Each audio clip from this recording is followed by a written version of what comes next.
Welcome to our program on Kardec Radio. Hi everyone, welcome back to Spiritism and the Media here on Kardec Radio. Today I'm finishing the chapter that I started last week from the book Living Spring by Emmanuel through the hands of Chico Xavier.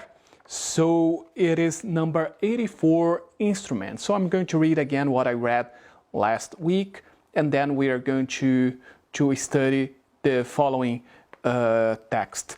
So number 84, Instruments, it is first Emmanuel starts with a quote by Paul.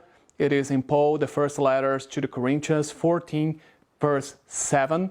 So Paul says, "How will one know what is being played on the flute or sitar?"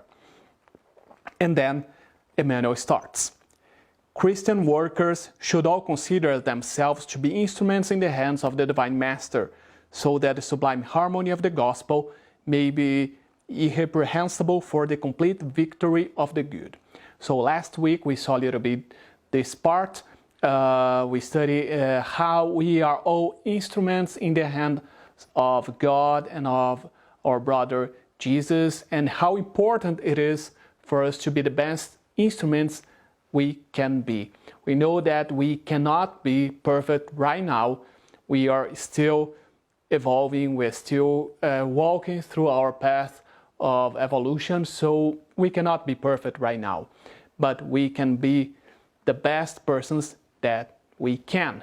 So we must make that effort, because when we are talking about being an instrument to God, being instrument to Jesus, and being instruments in our daily lives, if we are the best instruments that we can be, the less noise, the less distortion we are going to add when we are talking about messages. Because let's remind what I said last week, that when we are talking about Spiritism, and when we are talking about being those instruments to spread Spiritism and to spread the good news, to spread the teachings of Jesus here on earth, if we are good instruments, we are going to spread those teachings without making any distortion to them, without adding some mistakes or some wrong information, because we are going to be right, doing right from the sources, just spreading it as it should be.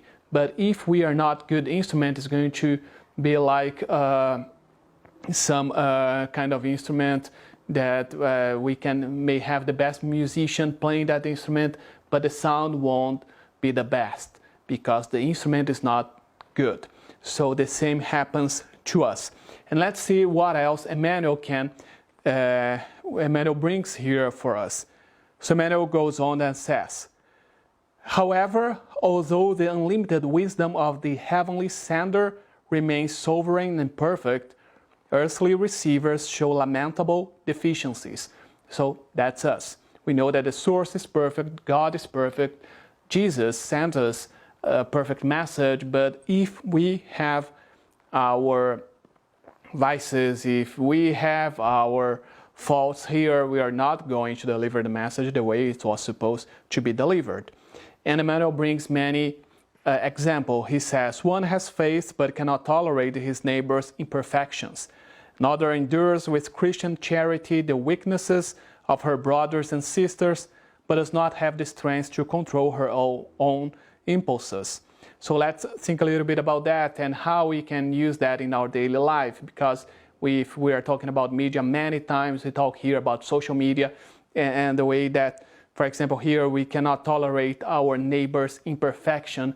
We're going to see those imperfections on Instagram, on Facebook, and we are going to judge them. We're going to point fingers to them.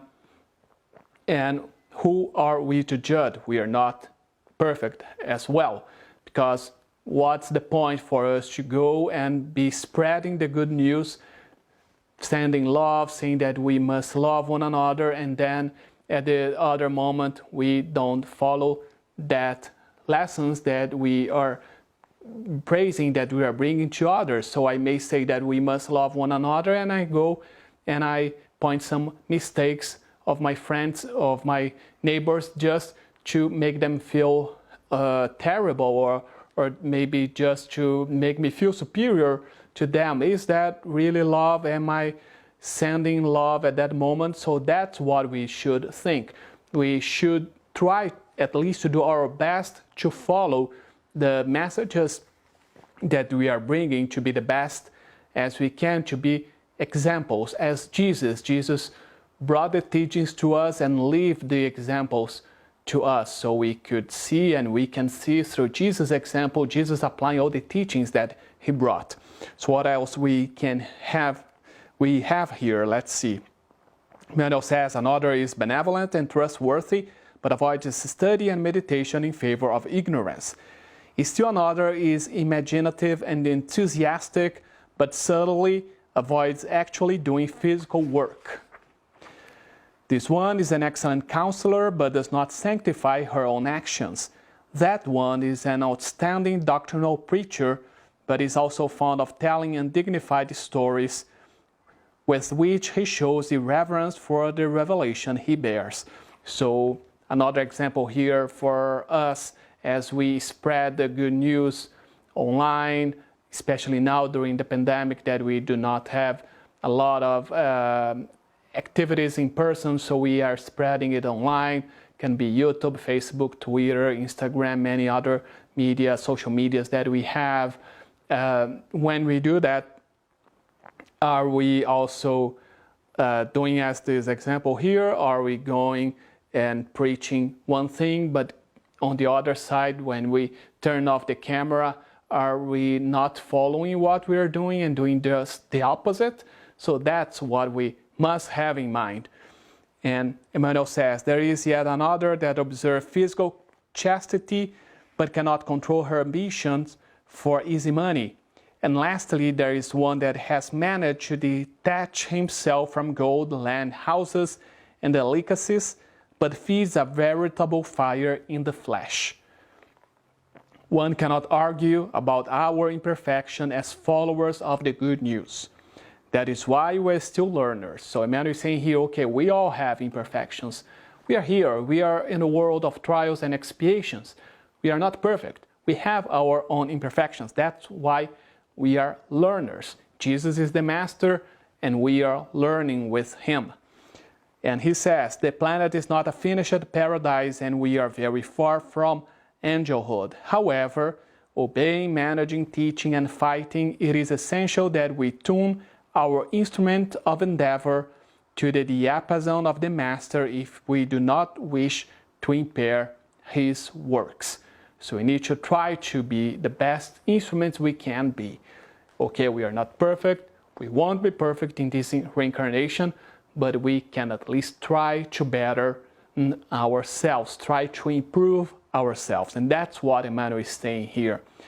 And he finalizes saying, let us avoid the unsure, indistinct, or disturbing performance of our tasks, offering him our complete goodwill in whatever we do, and the divine kingdom will manifest itself more quickly wherever we may be.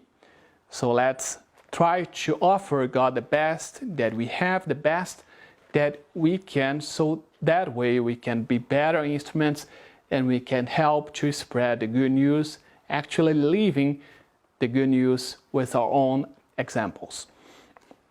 And just to finish, as I usually do, I'm going to open randomly a page from the book Happy Life by Joana de Angelis, channeled through Divaldo Franco. So here, number 140. Never tire of loving. You may see no immediate results. You may be taken aback by people's reactions. It is even possible that the outcome may be downright depressing. Unaccustomed to pure sentiments, people react to them with self-defense mechanisms. If you persist, however, you will prove the excellence of that boundless sentiment, and you will connect with those who you love, receiving back love's inherent blessings. Therefore, love always. Thank you so much for your company. May God bless all of us. See you next week.